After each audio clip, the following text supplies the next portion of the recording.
Budget बनाकर भगवान ने पैदा किया, उसके बाद भी हम अगर इस शरीर को डुबो दिए, पूरा बजट परमात्मा ने देकर भेजा और उसके बाद भी हम अगर इस शरीर को डुबो दिए तो फिर इस शरीर की कोई मूलता नहीं, फिर इस शरीर की कोई महत्वता नहीं, इस शरीर की कोई मूलता कोई महत्वता फिर इस शरीर की नहीं रही। महाराज उसने दिया 21,600 श्वास प्रतिदिन दी है उसने, 21,600 श्वास उसने प्रतिदिन प्रदान करी है। 3.5 करोड़ रोम छिद्र इस मनुष्य की देह को प्रदान किए हैं। भगवान की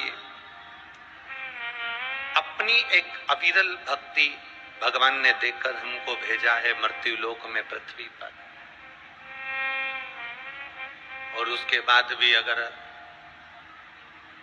हमने इस मनुष्य देह को गंवा दिया, इस मनुष्य देह को पानी में डुबो दिया, तो फिर इसकी कोई मूलता नहीं, कोई इसका भाव नहीं है। महाराज मिली है, ये परमात्मा ने दी है हमको, भगवान ने हमको प्रदान करा है मानव का शरीर, ये मनुष्य की देह है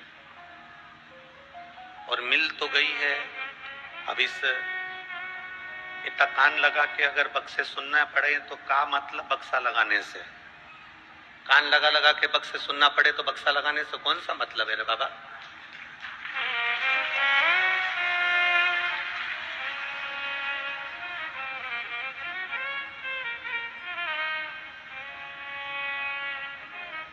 उस परमात्मा ने सारा बजट देकर, उस परमात्मा ने ये शरीर देकर 21,600 श्वास हमें प्रदान कर भेजा है। और जब इतना शरीर हमारा देकर भेजा, ये पावन शरीर हमको दिया है भगवत भजन करने के लिए, स्मरण करने के लिए। इस शरीर को हमने जाना नहीं और इसको गंवा दिया।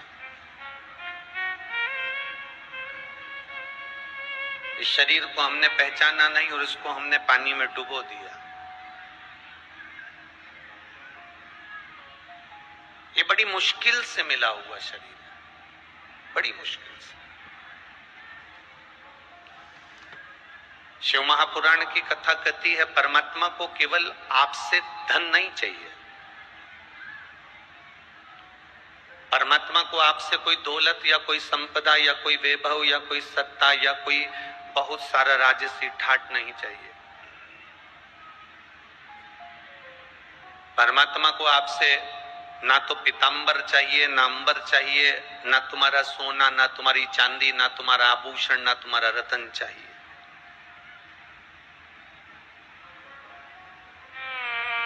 रामचरितमानस में तुलसी बाबा लिखते हैं, निर्मल मन सो मोहि पावा।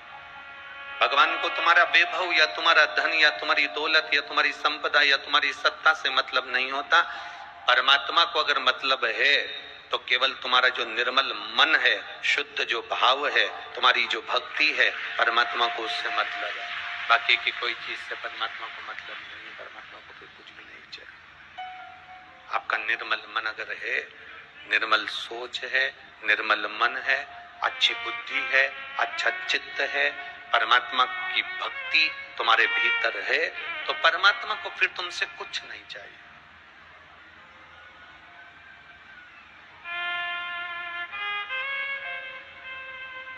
फिर भगवान को तुमसे कुछ चाह नहीं है अगर मन शुद्ध है।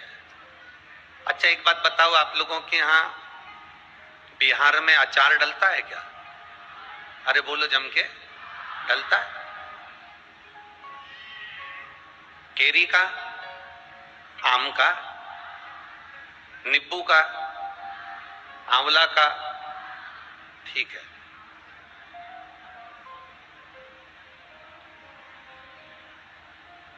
अचार की जो बरनी होती है, उसमें जो चम्मच से अचार निकालते हो, वो एकदम साफ चम्मच लेते हो कि दाल सब्जी में चावल में भिड़ी हुई लेते हो? जम के बोलो जरा, साफ। अगर दाल की चम्मच ले लो या सब्जी की चम्मच ले लो या चावल की चम्मच ले लो या लौंजी की चम्मच ले लो या भुजिया की चम्मच ले लो और उससे अचार निकाल लो, तो अचार फिर अच्छा रहेगा कि सड़ जाएगा? सड़ जाएगा। मतलब अचार की बरनी को भी चम्मच चाहिए तो अच्छी चाहिए। अचार की बरनी में भी चम्मच डलती है तो झूठी नहीं डलती। और किसी और चीज में भींगी हुई भीड़ लगी हुई वो चम्मच अचार की बरनी में भी नहीं चलती। जब अचार की बरनी में जब अचार की बरनी में झूठी चम्मच नहीं चलती, जब अचार की बरनी में बेकार चम्मच काम नहीं करती, सब्जी में भिड़ी हुई झूठी, चावल में भिड़ी हुई, दाल में भिड़ी हुई चम्मच जब अचार की बरनी को नहीं चलती, तो फिर जरा विचार करना, हमारा झूठी जिह्वा, हमारा झूठा दिखावा, हमारी झूठी बातें परमात्मा को चलेगी क्या? परमात्मा को भी नहीं चलेगी, भगवान को भी नहीं लगती चलती। जब झूठी चम्मच तुम्हारी दाल में नहीं चल रही, झूठी चम्मच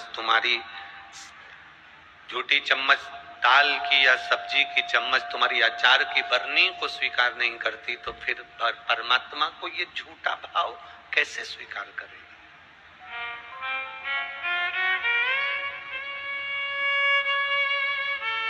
भगवान को झूठा दिखावा प्रिय नहीं है।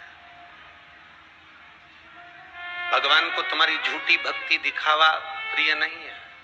4 दिन तुमने चंदन का तिलक लगा लिया, सावन के महीने में तुम गंगा जल भरने चल दिए, सावन के महीने में तुम भगवान शंकर को रिझाने चल दिए, और बाकी के महीने में तुम व्यसनों में डूबे रहे, गलत काम में डूबे रहे, बेकार बातों में डूबे रहे, बेकार कार्यों में डूबे रहे, तो भगवान को स्वीकार नहीं होगा।